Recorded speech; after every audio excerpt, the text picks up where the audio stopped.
All right, as promised, we've got the 31 Days of Halloween video.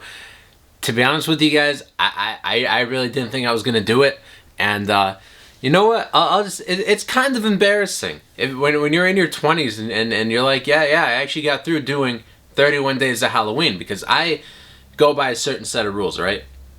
The rule is this: you have to watch one movie a day. You can't double feature to make up if you missed a day. So when I do 31 Days of Halloween, I really mean it. I mean, I watched the movie every single day. It's just, it doesn't count. Doesn't count. You miss a day, you can't double feature the next day. It just does not count. And I'm 28. I think I've done it since I was 20, 25, 26, 27, 28. My fourth year in a row. And that shows how much life I have, because it's like, you expect, like, oh, something comes up, or I got busy with something else or whatever, and I got through it. I got through it.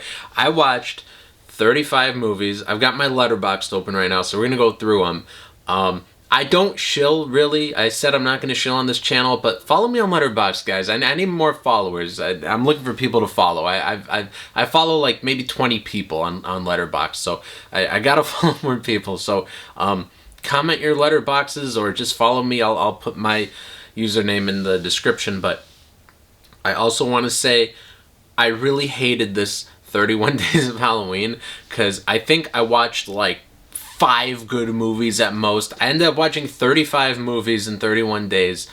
I wish I was on Letterboxd like all those other times, because I've only been on it for maybe like a little over a year. I think, yeah, probably about a year and a couple months I've been on Letterboxd. And so I wish I could like go through and tell you, oh no, like this one was great, but like I'll see it in like my Facebook memories. It'll tell me what I watched like 4 years ago, and I just remember like the very first like 31 Days of Halloween was like really great, and then they got less great, and this has been the worst one.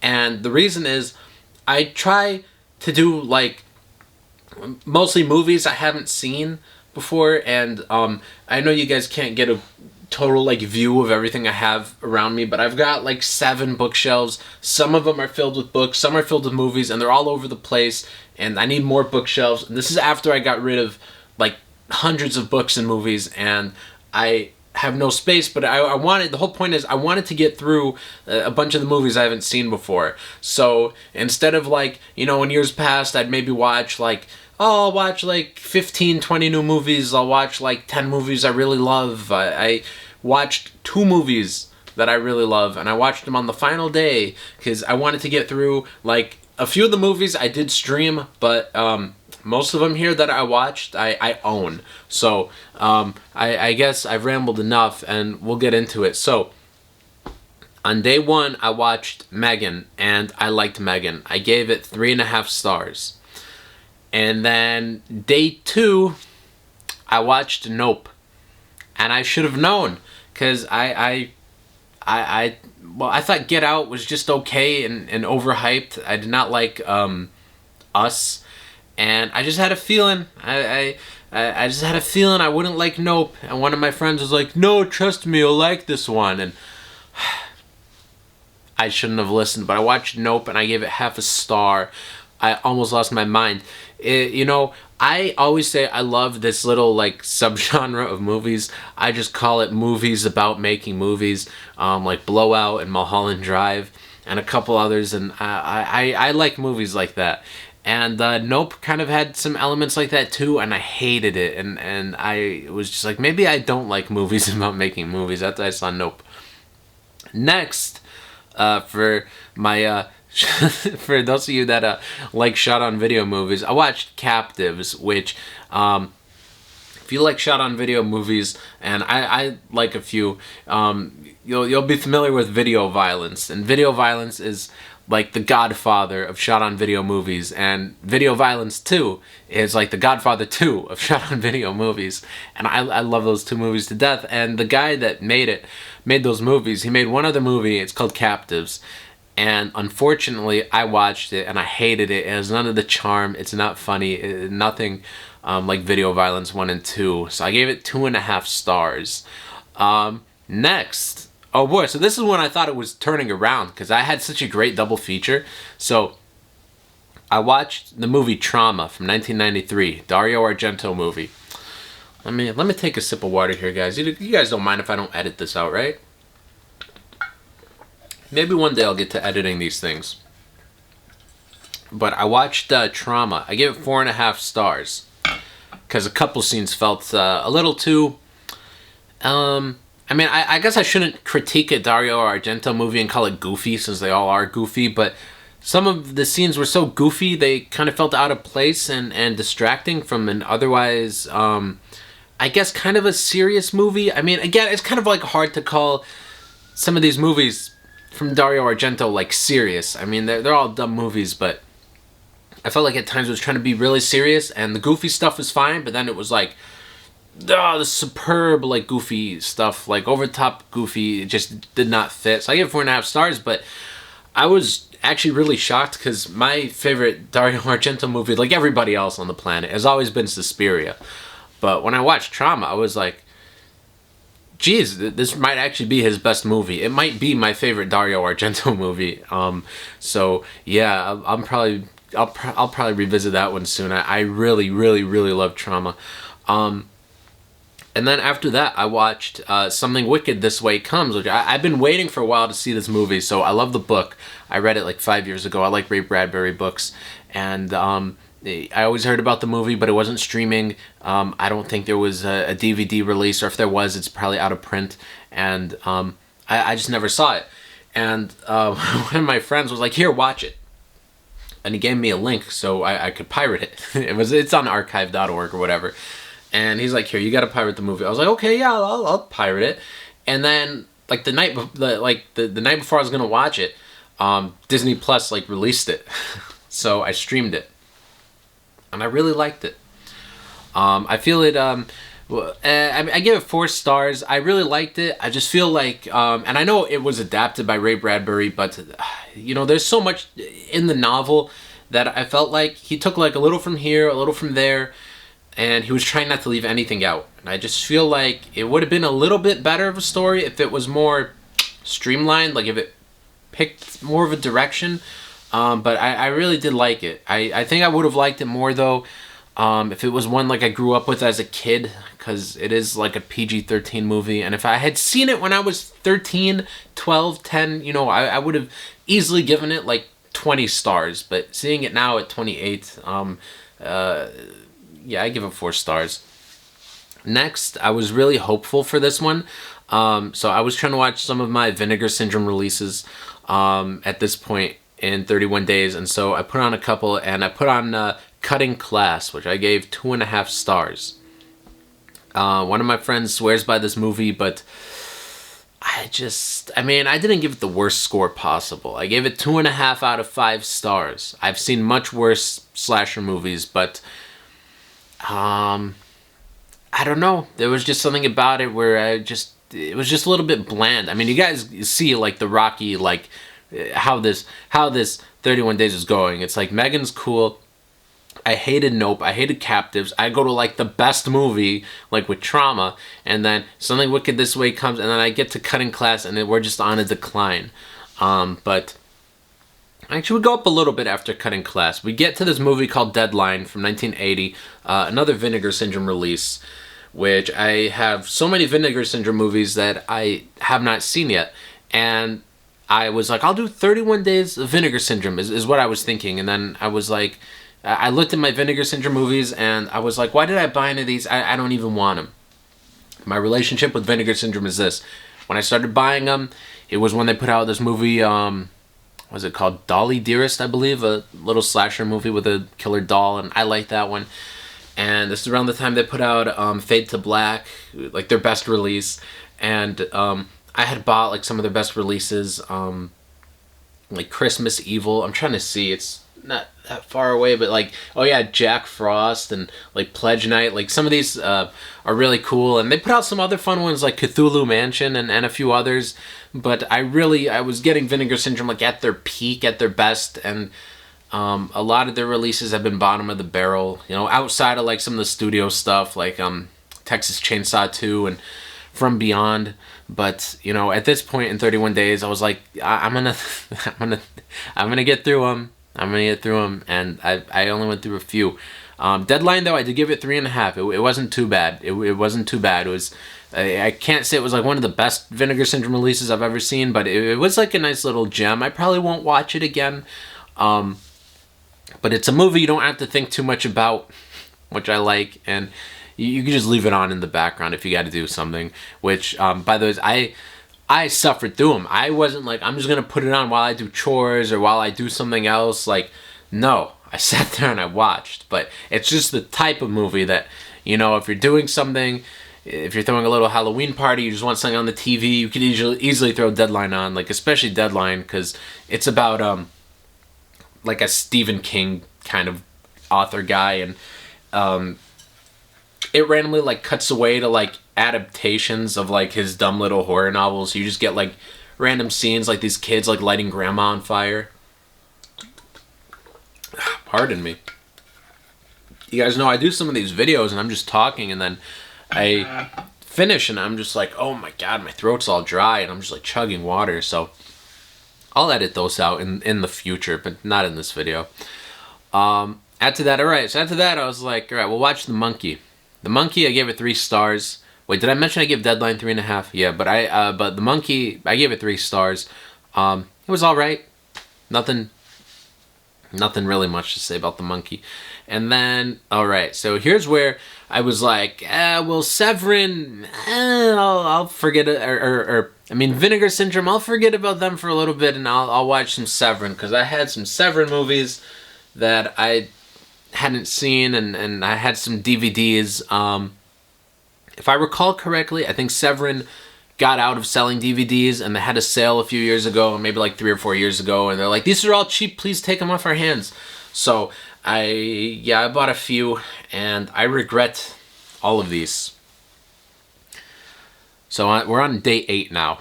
Day 8, I watched The Cannibal Man, and I gave it 1.5 stars.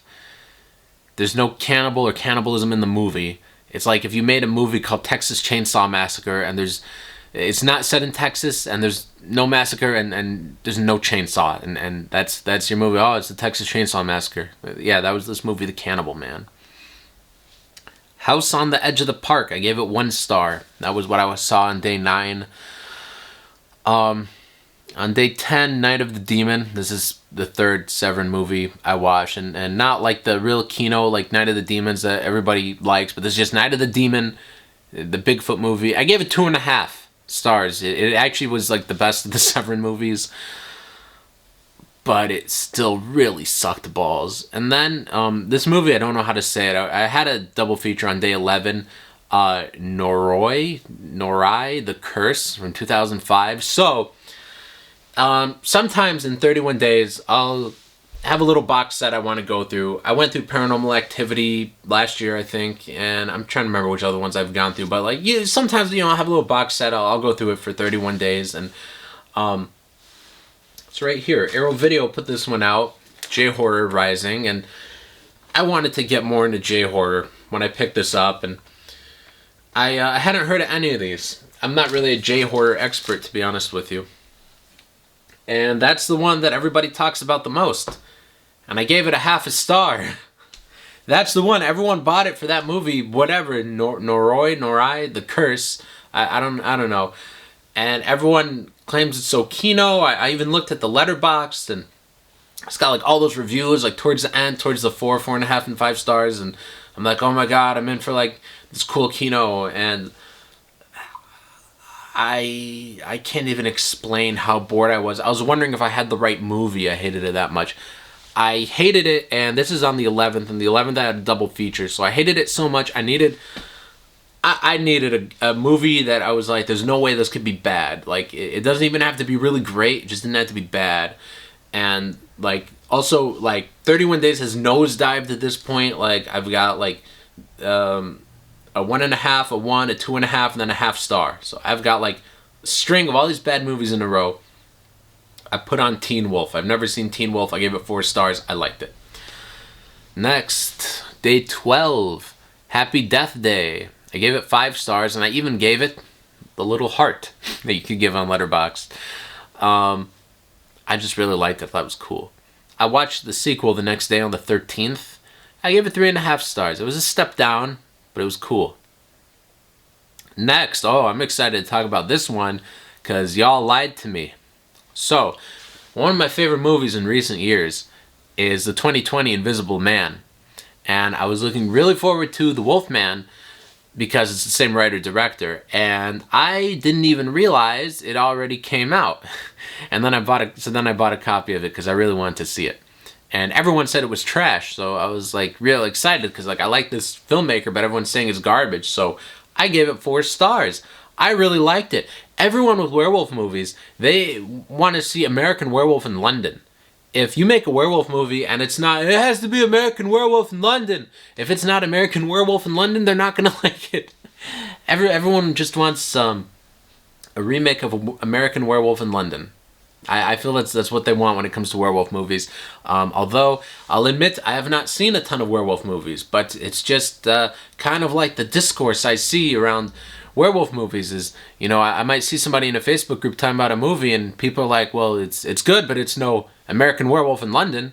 But I just think that's what people were expecting. But it's just different and I liked it a lot. Next. I watched this one on the 15th, and then on the 16th I watched the sequel. We got The Collector and The Collection. These are movies that were like pitched as Saw prequels by the guys I think that wrote 4, 5, and 6.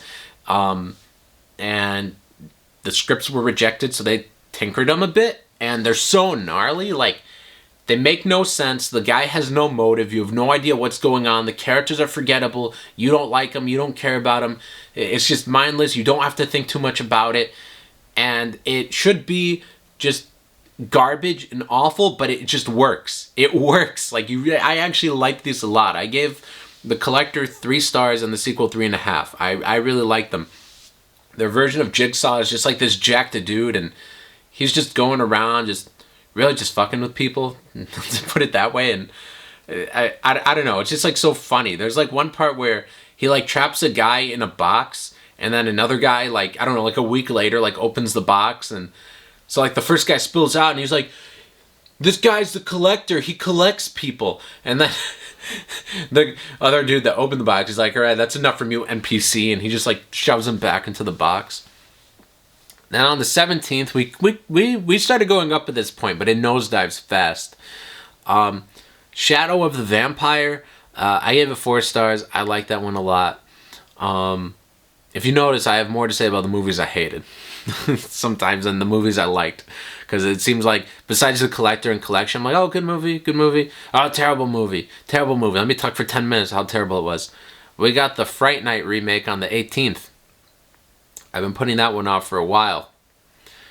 I gave it 3 stars. It's not horrible. It had some good ideas, but it's just it's probably more like a 2-star movie, to be honest. I think 3 stars is just a little. I'm putting on the record now 2 stars. Forget that I put down 3. It's more like 2. The 19th, we got Edge of Sanity, a movie with Tony Perkins, who's just basically. They told him just do Norman Bates. And so it's like Dr. Jekyll and Mr. Hyde.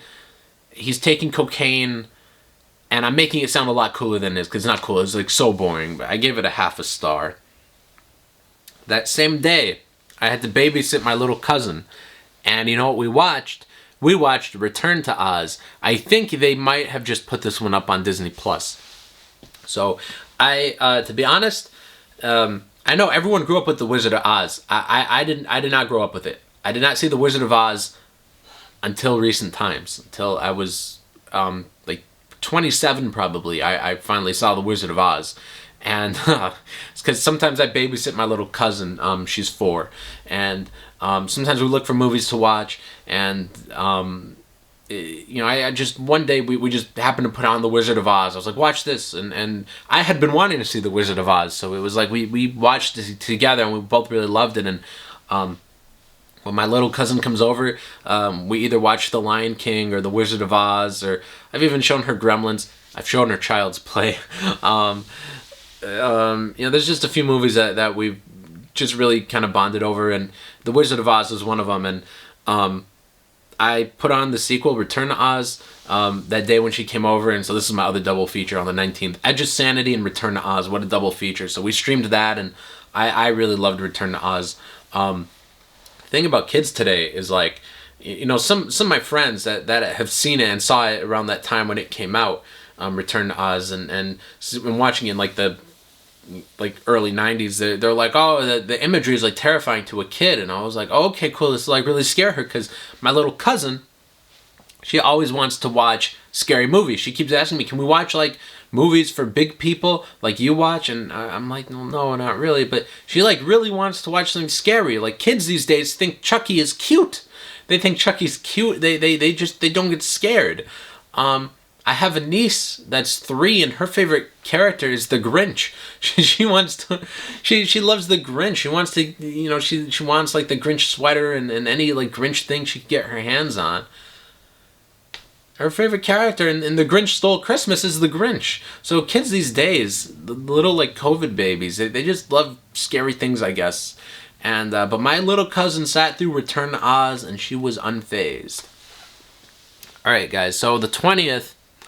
I'll admit, I had a bit of a cheat day. I watched a short film.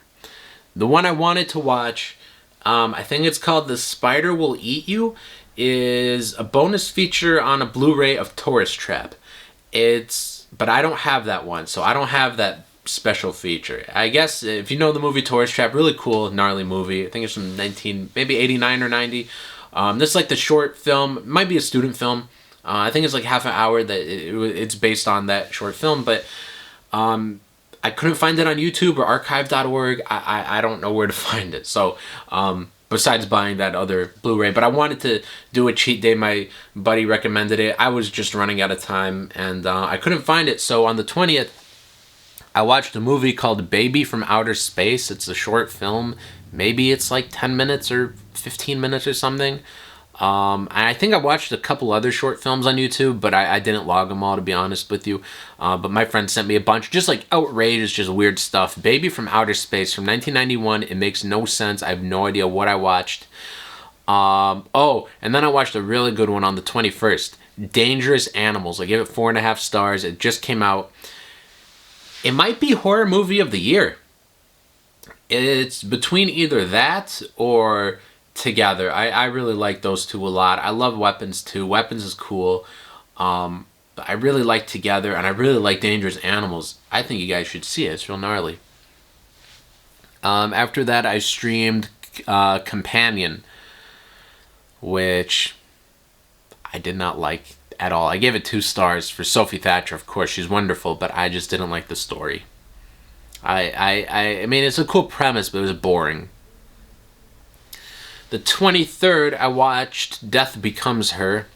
Easily a 5-star movie. Not too much to say about it. It's more just like a comedy, but yeah. We kind of nosedive again with the New York Ripper. Some of you might hate me for that. Let me take a sip of water, but I gave it 2.5 stars. Look, there was a time when I was younger where I would give like all these like Italian movies, like giallo movies, whatever you want to call them. I'd give them like a little bit higher of a rating. I had my phase where I was like really into just super stupid movies, but to be honest with you, the older I get, the more I'm just like, why am I watching so many stupid movies? And I kind of prefer to watch something a little better. You know, most of the movies I've logged have been 5-star movies and 4.5 and 4-star movies on Letterboxd. Like this month really filled in. Like all the other ratings you could give, like you'll see my chart, like it's really filling in now. Like I barely had any like half-star movies logged before 31 Days of Halloween, and now I've got a bunch of them logged. But New York Ripper had some cool stuff going for it. I don't know. Next, I watched Ravenous. I gave it 4.5 stars. Ravenous was cool. Cool cannibal movie. That's really all I gotta say. The 26th, I watched The Invisible Maniac. I gave it 3.5 stars. I gotta say, for those of you that like schlocky movies, in the vein of like Evil Tunes or something goofy, The Invisible Maniac, it was cool. I gave it 3.5 stars. I will say it's like probably the most horny movie out of any movie I've ever seen. It was kind of outrageous. It was almost like a porno, to be honest. I kind of felt a little weird logging in. I was like, I hope my family doesn't see this. I hope they never like say, oh, what's this movie Nasser just watched? I'll watch it too. I hope nobody, like, I was actually a little embarrassed, like, even posting it on Facebook. I was like, what if my mom looks at this and looks up, what's The Invisible Maniac? I was like, please don't. Then we got The Mangler on the 27th. I streamed that one. Well, I streamed it. My buddy gave me a link to watch it, so I did pirate it. But the Mangler, I kind of felt like, so I like the short story. It's kind of a stupid short story, but I like it. And for some reason, I thought Robert Englund was going to be like the Mangler. I thought he was going to be like the Machine. I think it would have been a better movie if he was a machine. I just couldn't get over it. The movie, I don't know. It's like, oh my God. It's like they've got like this Victorian like castle where Robert Englund is like 40 and doesn't know how an 80-year-old man acts. And he's like the 80-year-old man boss. And he's like, get back to work. And he's basically like whipping his employees. He's like, do more laundry. They're in like a laundry factory. It was like the weirdest. But I mean, I liked parts of it, but other parts of it just were so boring and redundant. And I mean, you've got a Stephen King short story adapted by Tobe Hooper and starring Robert Englund. You would just think it would be a little more cool. I guess just cool. It just had to be cool. It didn't have to be like Kino. It doesn't have to be like elevated horror. It just had to be cool, and it wasn't very cool. Yeah, I gave it 2 stars. The 28th, we got the AGFA Horror Trailer Show, which is 80 minutes of commercials, trailers, basically like some big advertisement, basically Vinegar Syndrome put out for some of the releases, and it was alright. I gave it 3 stars, nothing crazy. The next day, the 29th, I watched Evil Laugh, another Vinegar Syndrome movie. I gave it half a star. It was so boring. Cursed, I watched that on the 30th. I streamed it. I pirated it. Cursed, what could I say? Wes Craven movie that, I guess they were filming it, and with a couple weeks left, the Weinsteins shut down production, said, why don't we change everything 50 million times? And I think it took a couple of years to make, and Wes Craven didn't like the movie. And by this point, on day 30, I was probably averaging like a 2-star review for all the dumb movies I watched. So on Halloween, I watched Ghostbusters, and I watched Halloween 3, which is the best Halloween movie. And so both those 5-star movies, obviously. And that was how I ended Halloween. So I watched 33 awful movies and 2 great movies at the end. That was my 31 days of Halloween. It was the worst one yet. Next year, if I have the bandwidth to do this again, I might just make it 31 days of good movies I actually liked. So, yeah, guys, that's all for now. I think I'll have a video soon. We'll probably be talking about some nonfiction books coming up, because I read a lot of nonfiction lately, and yeah, I'll probably do a video on that. So anyways, thank you all for watching, guys. We got more videos soon, and yeah, guys, follow me on Letterboxd. I need more Letterboxd people. So yeah, thanks for watching. Bye.